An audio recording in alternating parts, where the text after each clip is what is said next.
Hello my dear ones, आज इस video में मैं आपको ऐसी 2 गलतियों के बारे में बताने वाली हूँ जिसकी वजह से आप साइकोलॉजिकल लेवल पर बहुत सफ़र करते हैं, आपके इश्यूज बढ़ जाते हैं और अगर आप इश्यूज को एक्सेप्ट कर ट्रीटमेंट जर्नी स्टार्ट भी करते हैं तब भी आपको बहुत लंबा समय लगता है ठीक होने में।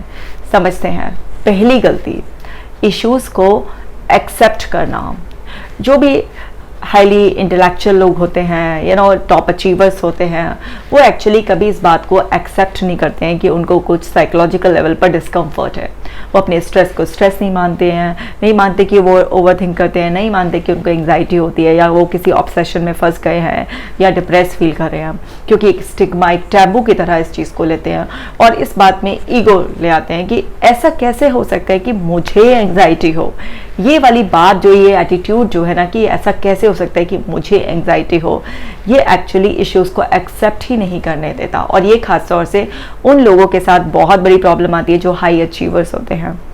वो कभी इस चीज़ के लिए आपसे आर्ग्यूमेंट्स तो घंटों घंटों कर सकते हैं, लेकिन इस चीज़ को इजीली एक्सेप्ट नहीं कर सकते हैं जब तक कि उनको बहुत सीवियर फिजिकल सिम्टम्स ना आ जाएं, जब तक कि बिल्कुल उनका माइंड उनसे ये ना बोल दे कि बस अब 1 मिनट भी मैं किसी तरीके का कोई फंक्शन नहीं कर सकता, बॉडी बिल्कुल जवाब दे दे। और इन सारे सिम्टम्स को सफ़र करते करते भी वो एक्चुअली कई महीनों और कई बार तो साल भी निकाल सकते हैं, क्योंकि उनको इस चीज़ को एक्सेप्ट करने में अंदर से उनका जो ईगो है, जो उनका एक्चुअली जो उनकी एक रेजिलेंस पावर है, जो उनकी अपनी कैपेसिटी है, जो उनका एक एटीट्यूड ऐसा है कि ऐसा कैसे हो सकता है, मैं सब कुछ संभाल सकता हूँ या मैं सब कुछ संभाल सकती हूँ, ये वाली जो एक नेचर डेवलप हो गई होती है, वो बेसिकली इश्यूज़ को एक्सेप्ट ही नहीं करने देती। चाहे वो अभी विराट कोहली हों, जिन्होंने खुद इस बात को बताया है कि वो इश्यूज़ को सफ़र कर रहे थे, लेकिन कैसे एक्सेप्ट कर लें इस बात को कि वो कुछ सफ़र कर रहे थे। जब बिल्कुल ही बॉडी एंड माइंड ने सरेंडर करना शुरू कर दिया तब जाकर ये बातें रिवील होती हैं। या कोई बड़ा बिजनेस टाइकून हो, उनको भी इस तरीके का इशू ऐसे कैसे हो सकता है, मैंने इतना बड़ा एम्पायर खड़ा कर लिया है और मुझे एंग्जाइटी इश्यूज़ कैसे हो सकते हैं। इसी तरीके से कोई भी इंसान, जैसे बहुत सारी लेडीज़ होती हैं जिनको ये है कि नहीं, मैं अपना वर्क भी संभाल सकती हूँ, मैं घर भी संभाल सकती हूँ, जो सुपर वुमेन सिंड्रोम से पीड़ित लेडीज़ होती हैं, उनको भी एक्सेप्ट करने में बहुत ज़्यादा दिक्कत आती है। तो जब तक आप ये एक्सेप्ट नहीं करेंगे कि आप भी एक कॉमन पर्सन हैं, आपको भी स्ट्रेस फील हो सकता है। ज़रूरी नहीं है कि आपकी लाइफ में कोई बहुत बड़ा एक्टिव स्ट्रेस या एंग्जाइटी या फियर्स हो, कि आपकी लाइफ में कोई ऐसी घटना या दुर्घटना हो गई है जिसकी वजह से आप इस तरीके के इमोशंस, चाहे वो डिप्रेशन हो या एंग्जाइटी हो, फियर हो, इसको आप जो है ना फील कर रहे हो। आपका अगर वर्किंग आवर्स भी बहुत ज़्यादा है, आपके ऊपर ओवर रिस्पॉन्सिबिलिटी भी है, या आपके पास कोई भी रिस्पॉन्सिबिलिटी शेयर करने वाला नहीं है, किसी और तरीके से आपका कोई नया प्रोजेक्ट आप लॉन्च करने की सोचते हैं, आपके ऊपर घर की, बाहर सोसाइटी की ज़्यादा रिस्पॉन्सिबिलिटी है, तो ओवर रिस्पॉन्सिबिलिटी की वजह से भी आप, क्योंकि अपनी बॉडी से ज़रूरत से ज़्यादा काम ले रहे हैं, आप अपने माइंड को रेस्ट दिए बिना उससे लगातार काम ले रहे हैं। तो जब आप अपने शरीर को, मन को रेस्ट दिए बिना ज़रूरत से ज़्यादा काम लेंगे तो डेफिनेटली उस टाइम पर आपके अंदर स्ट्रेस हार्मोन्स का लेवल बढ़ा हुआ होगा। तो ज़रूरी नहीं है कि कोई बहुत बड़ा हादसा, घटना या कोई रिजेक्शन या कोई बहुत बड़ा लॉस आपकी लाइफ में हो तभी आप इस तरीके के इश्यूज़ को सफ़र करें। अगर आप अपने लाइफ स्टाइल को भी बिगाड़ लेते हैं, आप अपने पैशन के चक्कर में अगर अपना मील्स जो है वो टाइम पर नहीं लेते हैं, आप एक्सरसाइज के लिए टाइम नहीं निकाल पाते हैं, आप सोशलाइजिंग के लिए टाइम नहीं निकाल पाते हैं, बेसिकली जिस तरीके से लाइफ को जीना होता है, अगर आप उस तरीके से लाइफ को नहीं जीते हैं तो ये भी एक बहुत बड़ा कारण हो जाता है कि आपको स्ट्रेस फील हो सकता है और वही स्ट्रेस धीरे धीरे आपकी ओवरथिंकिंग, एंग्जाइटी का रूप ले ले, या फिर आपको जब इस तरीके के लाइफस्टाइल आपके इश्यूज हैं, करेक्ट आप कर नहीं रहे हैं, तो उसकी वजह से अंदर जब केमिकल्स का लेवल बिगड़ जाता है, स्ट्रेस हार्मोन्स का लेवल बढ़ जाता है, हैप्पी हार्मोन्स डेफिनेटली उनका लेवल नीचे चला जाता है और आपको कुछ फिजिकल सिम्टम्स सफ़र करने लग जाते हैं और वो भी आप शुरुआत में ध्यान नहीं देते हैं और उन सबको खींचते जब लंबा आपका वो चल जाता है तो उसके बाद आपको समझ में आता है कि शायद कुछ इशू है, तो फिर आप ना मेडिकल डॉक्टर्स के पास जाते हैं, टेस्ट बहुत सारे होते हैं और फिर उन चीज़ों में भी जब कुछ पता नहीं चलता कि ऐसे फिजिकल लेवल पर तो सारे ऑर्गन्स वगैरह सब ठीक हैं, लेकिन फिर भी क्यों ये सिम्टम्स फील कर रहे हैं, तब जाकर बाद में इस चीज़ की अवेयरनेस आती है कि हाँ ये कुछ ना साइकोलॉजिकल लेवल पर भी हो सकता है। लेकिन वहाँ पर भी आपके अपने इफ एंड बट आर्ग्यूमेंट्स होते हैं जिसकी वजह से ये एक्सेप्ट नहीं कर पाते कि यस ये साइकोलॉजिकल रीजंस की वजह से हो रहा है। मैंने अपने बहुत सारे ऐसे क्लाइंट्स देखे हैं जिनको इस बात को एक्सप्लेन करना पड़ता है कि साइकोलॉजिकल जो है ना लेवल पर इस तरीके के इश्यूज से ये फिजिकल सिम्टम्स का क्या कनेक्शन है, किस तरीके से आप ऐसे पैल्पिटेशन फील कर सकते हैं, आपका स्लीप डिस्टर्ब ऐसे कैसे हो सकता है। नहीं, मुझे तो कोई ऐसी टेंशन ही नहीं है। मीन्स एक सबसे बड़ा स्ट्रगल पहला ये जो आपके लेवल पर गलती होती है कि मेरे को कोई प्रॉब्लम नहीं हो सकती, अपने आप को ऐसा मानना कि बस सबको हो सकती है बस मुझे ही नहीं हो सकती क्योंकि मैं तो बहुत ज़्यादा समझदार हूँ। ये एक बहुत बड़ी गलती है। आपको समझना होगा कि किसी भी तरीके का साइकोलॉजिकल आपका स्ट्रेस हो, एंजाइटी, डिप्रेशन, ज़रूरी नहीं है कि आपके लाइफ में किसी घटना से ही एंट्री करे, वह आपके पुअर लाइफ स्टाइल की वजह से भी आ सकता है, आपके ओवर पैशनेट होकर ओवर अपनी बॉडी माइंड से काम लेने की वजह से भी आ सकता है, आपके सारे एक तरफ फोकस हो गया आपकी लाइफ का, सिर्फ काम काम काम, उस तरफ भी आ सकता है। या कहीं पर भी आपने किसी भी तरीके का बॉडी के लेवल पर, माइंड के लेवल पर आपने अपनी लाइफ में किसी भी एरिया में इम्बैलेंस अगर क्रिएट कर लिया है तो वहाँ से ये प्रॉब्लम्स एंटर कर सकती हैं। तो पहली गलती जो आपको हमेशा करने से बचना है वो ये है कि अपने आप को इतना सुपर नहीं मानना है कि आपको किसी तरीके के इश्यूज नहीं आ सकते, और ध्यान रखना है कि जितना काम ज़रूरी है उतना ही आराम भी ज़रूरी है। और अगर आप कुछ सफ़र कर रहे हैं, आपको नहीं अच्छा फील हो रहा है, तो इस चीज़ को एक्सेप्ट कीजिए, क्योंकि इस टैबू को, इस स्टिग्मा से बाहर निकलना ही पड़ेगा ना, अदरवाइज आप सफ़र करेंगे।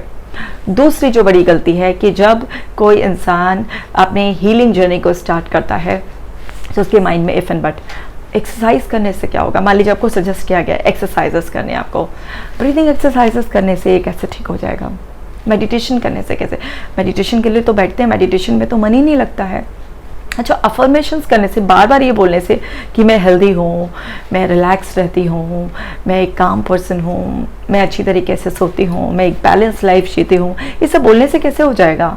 मतलब आपका हीलिंग प्रोसेस पर ट्रस्ट होने की बजाय आप जब भी अगर करने भी बैठते हैं तो आप अपने आप को पहले ही एक नेगेटिव सजेशन दे देते हैं। अब जब आप एक नेगेटिव सजेशन दे देते हैं तो उसकी वजह से आप जो भी कुछ प्रोसेस कर भी रहे होते हैं उसका आपको कोई बेनिफिट नहीं मिलता। क्योंकि अगर किसी इंसान को आप मेडिटेशन करने के लिए, ब्रीदिंग एक्सरसाइज करने के लिए ज़बरदस्ती बिठा दें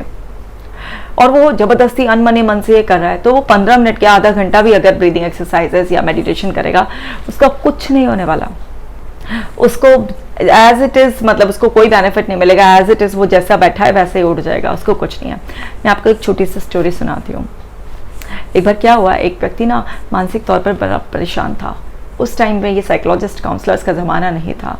तो लोग क्या है कि महात्मा जी के पास जाते थे। तो वो महात्मा जी के पास गया और उसने बोला ये मेरा दिमाग ना ऐसा लगता है चलता रहता है, ना मैं सो पाता हूँ, दिन भर भी खोया खोया सा रहता हूँ, कहीं किसी काम में मन नहीं लगता, कोई ऐसा मंत्र दीजिए जिसकी वजह से मेरा दिमाग ना ये स्थिर हो जाए, मेरा दिमाग काबू में आ जाए और ये रुक जाए। तो महात्मा जी बड़े मुस्कुराए, क्योंकि वो तो जानते थे ऐसा कोई मंत्र आता तो है नहीं, ये तो उसको सुधारना पड़ेगा अपने जीवन को, जो चिंताएं हैं उसे छोड़नी पड़ेगी, चिंताओं की जगह चिंतन करना पड़ेगा, अपना जीवन शैली सुधारनी पड़ेगी। लेकिन वो जिद पर ही अड़ गया। अब जिद पर ही अड़ गया तो महात्मा जी ने उसे समझाया कि भाई चिंताएं छोड़ो और जीवन शैली सुधारो, परिवार के साथ हंसी खुशी से रहो। उसको समझ में नहीं आ रहा था, उसको तो जिद थी कि कुछ ऐसा महात्मा जी के पास मंत्र तो ज़रूर होगा जो वो बता दें और मेरा दिमाग में से ये सब चीज़ें निकल जाए, मेरे वो जो विचार बार बार आते हैं वो आए ना।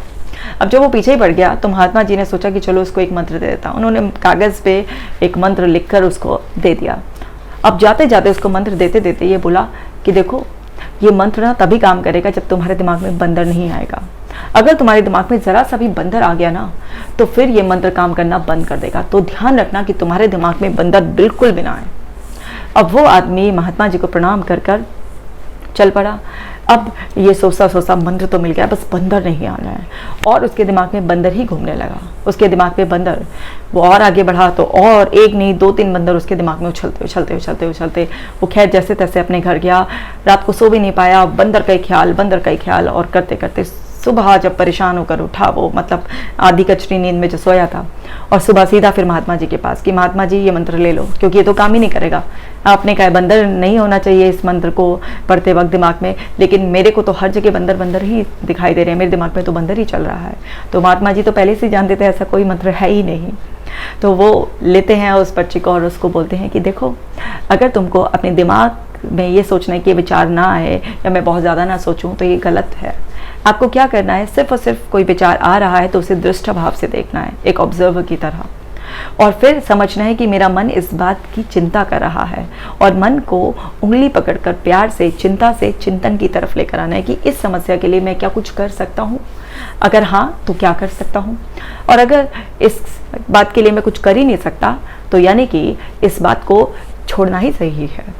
तो ये छोटी सी कहानी हमें क्या बताती है कि हम किसी भी चीज़ को करते वक्त क्या सजेशन देते हैं। आप देखिए महात्मा जी ने क्या दिया था उसको सजेशन कि इस मंत्र को तब करना जब बंदर ना आए। अब बंदर ना आए ये सजेशन उस मंत्र के साथ उन्होंने एसोसिएट करके दे दिया था,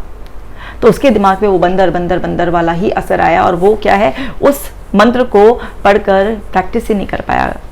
क्योंकि उसके साथ महात्मा जी ने जानबूझकर वो सजेशन ऐड कर दिया था, क्योंकि उनको पता था ऐसा कोई मंत्र से कुछ होने वाला है नहीं।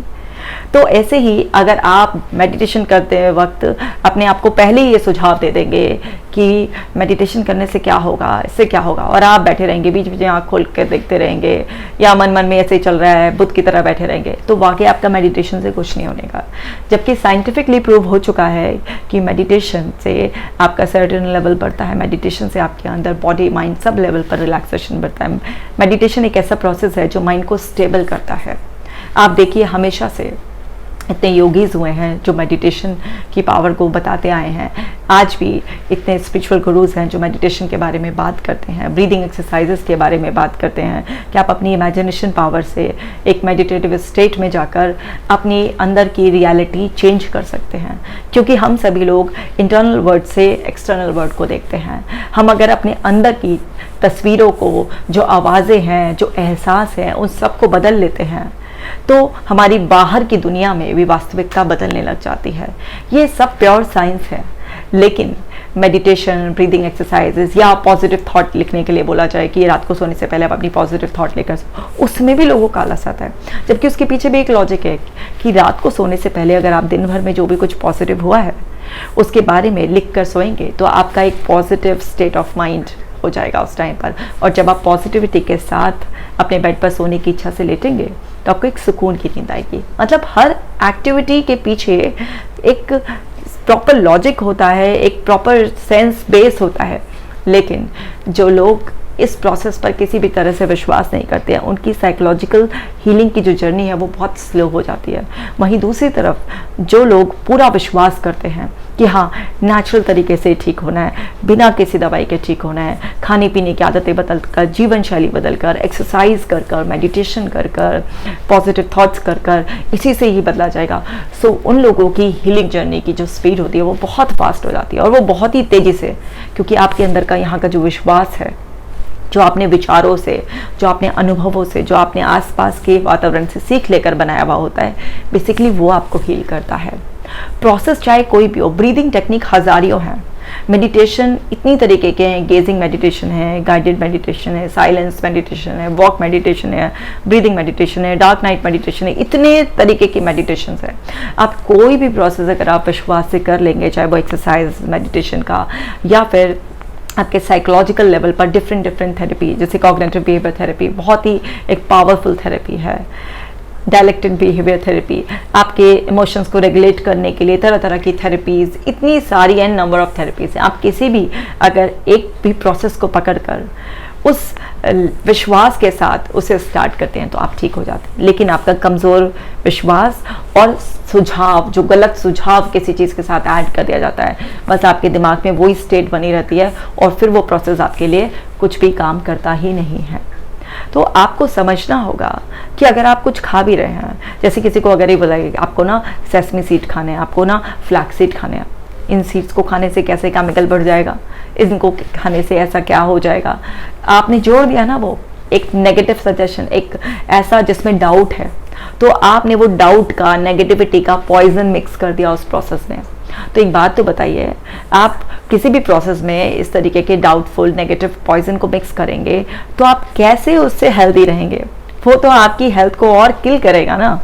तो आपको समझना है, चाहे आप डाइट चेंज कर रहे हो, आप अपना रूटीन चेंज कर रहे हो, चाहे आप अपना थॉट प्रोसेस चेंज कर रहे हो, आप एक्सरसाइजेस कर रहे हो, कुछ भी कर रहे हो, या फिर आपके थेरेपिस्ट पर आपको पूरा विश्वास होना चाहिए। क्योंकि अगर आपका विश्वास थेरेपिस्ट पे भी इतना वो नहीं होगा, अरे ये क्या बताएंगे, ये तो हमें पहले से ही पता है, या अच्छा कोई नई बात तो पता ही नहीं है, अच्छा ये तो ऐसे नहीं, ये तो वैसे नहीं, मतलब आपके इतने 70 इफन बट अगर आपके दिमाग में घूमेंगे तो आप किसी भी चीज़ से आपको बेनिफिट नहीं मिल पाएगा। और फिर धीरे धीरे धीरे धीरे आपका एक और गलत विश्वास आपके मन में बैठ जाएगा, और वो ये है कि प्रॉब्लम ठीक ही नहीं हो सकती है ना, कोई नहीं ठीक कर सकता, जब होगी अपने आप ही होगी, या किस्मत के भरोसे आप छोड़ देंगे। तो ना तो किस्मत ये ठीक करेगी, और ना ही जब होगा अपने आप हो जाएगा वाला कोई जादू इस दुनिया में है, और ना ही कोई थेरेपिस्ट इस पूरी दुनिया में कोई ऐसा है जो आपको कोई ऐसी बिल्कुल यूनिक जादुई टेक्निक बता देगा जिसकी वजह से आप रातों रात ऐसे ठीक हो जाएंगे। ऐसा तो बिल्कुल भी नहीं होगा। आपको समझना है ना, प्रॉब्लम एक दिन में आपकी ज़िंदगी में आई थी। जो लोग कहते हैं ना अचानक ऐसा हो गया, तो अचानक कुछ भी नहीं होता है, सब कुछ धीरे धीरे धीरे धीरे तिल तिल कर कर होता है। यानी कि हर दीवार गिरने से पहले दरारों के रूप में संकेत दे रही होती है, और आप उन संकेतों को, उन वार्निंग साइंस को अवॉइड कर रहे होते हैं। तो फिर जिस दिन दीवार गिर जाती है तो आपको लगता है अचानक दीवार गिर गई। अचानक कुछ नहीं होता इस दुनिया में, हर चीज़ समय लेकर धीरे धीरे धीरे धीरे पनपती है। अचानक तो आप भी नहीं आए इस दुनिया में, आपको भी आने में 9 महीने लगे हैं। तो अचानक इस दुनिया में कुछ भी नहीं होता है। हर इंसान, अब हम जन्मे, फिर धीरे धीरे धीरे धीरे हम बड़े हुए, तो एकदम थोड़ा ना हो गए। तो कोई भी चीज़ जो है ना अचानक कुछ नहीं होती है। तो ऐसे ही जब कोई भी चीज़ एकदम से नहीं पनपती है तो एकदम से नहीं जाती है, पेशेंस रखना पड़ता है। तो पहले तो नेगेटिव सजेशन का पॉइजन खोल दिया, दूसरा पेशेंस नहीं रखना होता है उसके साथ साथ। बस ऐसा होता है कि जादू की तरह मैजिकली सब चीज़ें ठीक हो जाए। तो इस दुनिया में मैजिक है, लेकिन मैजिक चलने में भी टाइम लगता है। मैजिक की भी ट्रिक्स होती हैं। आपने मैजिक के शोज देखे होंगे ना, आपको क्या लगता है कि वो पर्सन ऐसे करता है, पलक झपकते ही कुछ का कुछ बना सकता है? अगर वो इतना बड़ा जादूगर होता तो अपनी ज़िंदगी में जादू से पता नहीं क्या क्या कर लेता। वो सिर्फ कुछ ऐसी ट्रिक्स टेक्निक्स जानता है जिसको आप नहीं जानते, और नज़रों के धोखे से आपको इस तरीके से वो जादू दिखाकर गुदगुदाता है, हंसाता है। तो हर जादू की ट्रिक्स एंड टेक्निक्स होती हैं। तो साइकोलॉजिकल प्रोसेस में जो आपका थेरेपिस्ट आपको सिखाता है वो वही ट्रिक्स एंड टेक्निक्स सिखाई जाती हैं जिसकी वजह से आपकी ज़िंदगी में हीलिंग का मैजिक चल जाता है। और उसके लिए आपको ट्रेन होना पड़ता है कि अगर आप चाहते हैं कि आपकी ज़िंदगी में वो जादू चला रहे जिस तरह से आपका थेरेपिस्ट ट्रेन होता है, तो आपको ये समझना होगा कि हीलिंग जर्नी में आपको ये 2 गलतियां करने से बचना है, वरना आपके इश्यूज इतना ज़्यादा बढ़ जाएंगे कि जिस रेजिलेंस पावर, जिस विल पावर के ज़रिए आप अपने आप को भी धक्का दे रहे हैं, वो भी सरेंडर कर जाएगी और आप कुछ भी करने लायक नहीं बचेंगे। तो आई होप ये वीडियो से आपको ज़रूर समझ में आ गया होगा कि आपको क्या करने से बचना है और इसके ऑपोजिट आपको क्या करना है, ये भी आपके दिमाग में बहुत अच्छी तरीके से फिट हो गया होगा। तो आपके जैसे अगर कोई भी और लोग आपको आसपास नजर आ रहे हैं तो ये वीडियो उन तक ज़रूर पहुंचा दीजिए, क्योंकि ये सिर्फ आपकी प्रॉब्लम नहीं है, तो बहुत सारे लोगों की प्रॉब्लम है। और मेडिटेशन, ब्रीथिंग एक्सरसाइजेस पर, अफर्मेशंस पर पूरा विश्वास रखिए, ये हीलिंग प्रोसेस को बहुत फास्ट कर देती हैं। तो ब्रीथिंग एक्सरसाइजेस, मेडिटेशन करने के लिए ऐप को डाउनलोड कर लीजिए और खुद भी मेडिटेशन कीजिए और लोगों को भी मेडिटेशन कराइए। इस वीडियो को शेयर कर आपको मेरे मेंटल हेल्थ मिशन में साथ देना है, तो इस वीडियो को शेयर ज़रूर करेंगे, चैनल पे नए हैं तो सब्सक्राइब भी करेंगे और कमेंट कर अपना ओपिनियन मुझे ज़रूर बताएंगे कि आप मेरी बात से कितना कनेक्टेड फील कर रहे हैं। मैं मिलूंगी आपसे नेक्स्ट वीडियो में, तब तक आप अपना खास ख्याल रखिएगा।